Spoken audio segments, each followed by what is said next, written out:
100 बेटियों का कन्यादान महाउत्सव 7वां विवाह महामहोत्सव बागेश्वर धाम पर होने जा रहा है। सौभाग्य की बात यह है कि उन बेटियों का विवाह बागेश्वर धाम पावन तीर्थ से किया जाता जिनके माता पिता परिवारजन नहीं, जिनकी आर्थिक स्थिति बहुत दयनीय है, 50,000 से 25,000 तक की जिनकी आय के स्रोत हैं, वार्षिक आय के स्रोत, उन बेटियों का विवाह 1 वर्ष की तैयारी के साथ हर वर्ष महाशिवरात्रि को बागेश्वर धाम पावन तीर्थ पर कराया जाता है। इस वर्ष भी 15 फरवरी को उत्सव है।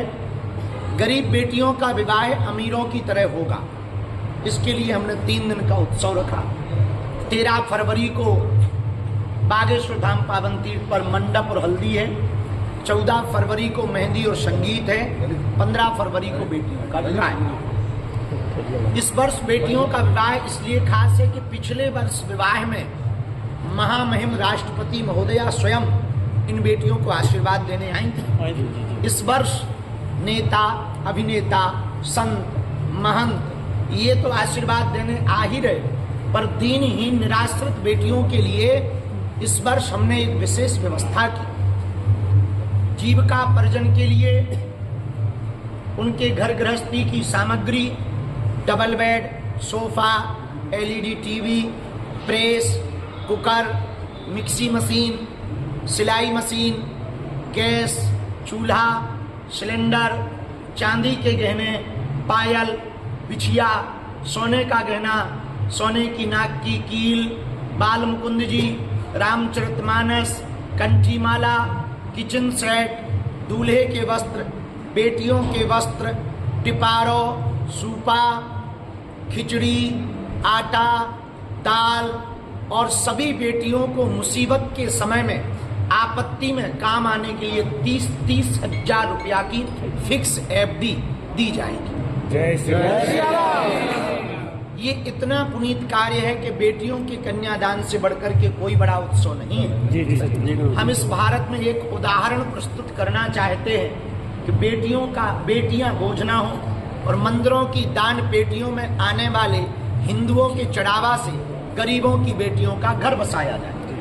इस उदाहरण को प्रस्तुत करने के लिए हम हर वर्ष यह मेहनत करके, पुरुषार्थ करके, जगह जगह कथाएं करके, जो चढ़ोतरी आती है, जो आरती में मिलता है अथवा जो दान पेटी में आता है, सबको एकत्रित करके हर वर्ष लगभग 2 महीने की मेहनत 40 लोगों की टीम करती है।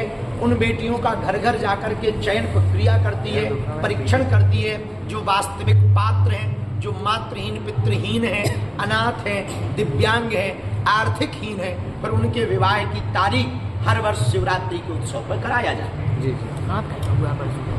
एक दो बात कहने के लिए हमने समस्त इन्फ्लुएंसर, ब्लॉगर्स, लगभग 60 लोग आज आए हुए हैं। कोई बिहार से है, बनारस से भी है, अशोकनगर, खजुराहो, मंडला, गड़ा गांव से भी है, हमारे गांव से, खुरई से है, निवाड़ी से है, छतरपुर से है और गुरगांव से है, हरिद्वार से भी है, निवाड़ी से भी है, उत्तराखंड से भी है, टीकमगढ़ से भी है, ललितपुर से भी है, छतरपुर से तो है ही है, महोबा से भी है, सतना से भी है, बांदा वाले भी आए हुए हैं, अभी अभी कथा करके आए। हरदोई, ललितपुर, तालबेहट से भी है, बिजनौर से भी है, बसारी से भी है, खजुराहो से भी है, सूपा से भी है, फिरोजाबाद से भी है, हाँ, छतरपुर, बांदा और राजधीवा और पन्ना, जगह जगह से आप सब लोग यूट्यूबर्स, ब्लॉगर्स आए हुए।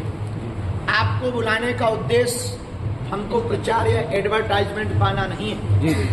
आपको बुलाने का उद्देश्य हमारा सिर्फ इतना है कि हम जो कार्य कर रहे हैं वो भारत के प्रत्येक व्यक्ति तक ये सेवा जाए, ताकि जो समाज में ऐसे लोग हैं जो लगातार संतों पर, महंतों पर, मंदिरों पर टिप्पणियां करते हैं, उनको ये मुंहतोड़ जवाब मिल सके कि हमारा सनातन धर्म यदि दान लेता भी है कोई साधु तो दिल खोलकर देता भी है। और ये उन धनपतियों के लिए विशेष बात है जिन पे है तो खूब पर वो दे नहीं पाते। तो भारत में ऐसे भी संत हैं, भारत में ऐसे भी स्थान हैं जो दान लेते भी हैं और दिल खोल कर देते हैं। इस संदेशा को देने के लिए, इस संदेश को घर घर पहुंचाने के लिए सभी जनों को 15 फरवरी का हमारा निमंत्रण है। सबको एक आज्ञा है, ये चर्चा जन जन तक पहुंचाने के लिए 15 फरवरी तक रोज तैयार रहना। जी। रोज संत आ रहे हैं, एक न एक महापुरुष आ रहे हैं। 12 फरवरी को आपका बागेश्वर धाम इतिहास लिख रहा, वैदिक गुरुकुलम प्रारंभ हो रहा, एक साथ 1.25 लाख हनुमान चालीसा पाठ हो रहे हैं और ऑनलाइन हवन रात 9 बजे 3 लाख से 5 लाख हिंदू परिवार घर बैठकर बागेश्वर धाम यूट्यूब चैनल के माध्यम से ऑनलाइन हवन करेंगे। तीसरी बात, इन कन्या विवाह के उत्सव में कल ही परम पूज्य श्री चिन्मयानंद बापू जी पहुंचे थे। आज ब्रज के कुछ संत पहुंच रहे हैं, रोज एक न एक महापुरुष पहुंच रहे हैं। 12 फरवरी को गुजरात भूमि के एक बहुत अद्भुत बड़े प्रसिद्ध महापुरुष, वैदिक गुरुकुलम की परंपरा को बढ़ाने वाले, एकदम विद्युत परंपरा को आगे ले जाने वाले परम पूज्य श्री रमेश भाई ओझा जी आ रहे हैं। 13 फरवरी को सीहोर वाले पूज्य मिश्रा जी, श्री प्रदीप मिश्रा जी भी आ रहे हैं। 14 फरवरी को पूज्य श्री आचार्य इंद्रेश उपाध्याय जी और पूज्य श्री आचार्य अनिरुद्धाचार्य जी महाराज जी भी बागेश्वर धाम आ रहे हैं। आचार्य पूज्य श्री पुंडरीक जी महाराज जी भी आ रहे हैं। पूज्य श्री गीता मनीषी जी वाले महाराज जी आ रहे हैं और पूज्या दीदी माँ भी यहाँ पर आ रही हैं। दिल्ली वाले पूज्य श्री ताती जी महाराज जी भी यहाँ पर आ रहे हैं। और भी संत जिनके हम नाम नहीं ले पाए, और भी महापुरुष एक न एक दिन आशीर्वाद देने के लिए, पूज्य गुरुदेव भगवान, जगत गुरु भगवान तुलसी पीठाधीश्वर भगवान, वो भी भगवान ने चाहा तो लगभग 15 फरवरी को वो भी बेटियों को आशीर्वाद देने के लिए आ रहे हैं। तो हम आज की इस बैठक में एक बात कहें, बहुत से लोग धाम पर टिप्पणियां करते, हम पर टिप्पणियां करते, कमेंट करते, पोस्ट करते, तरह तरह की बातें करते। बाबा तो इतना बड़ा है, बाबा तो ऐसा है, बाबा तो वैसा है, बाबा तो ढोंगी है, बाबा तो फलाना है। एक बात बोले भैया, हमारा मानना है हमारे जैसा बाबा हर गांव में होना चाहिए ताकि गरीब बेटियों का घर बसता है, ताकि अन्नपूर्णा भंडारा चलता रहे, अस्पताल बनता रहे।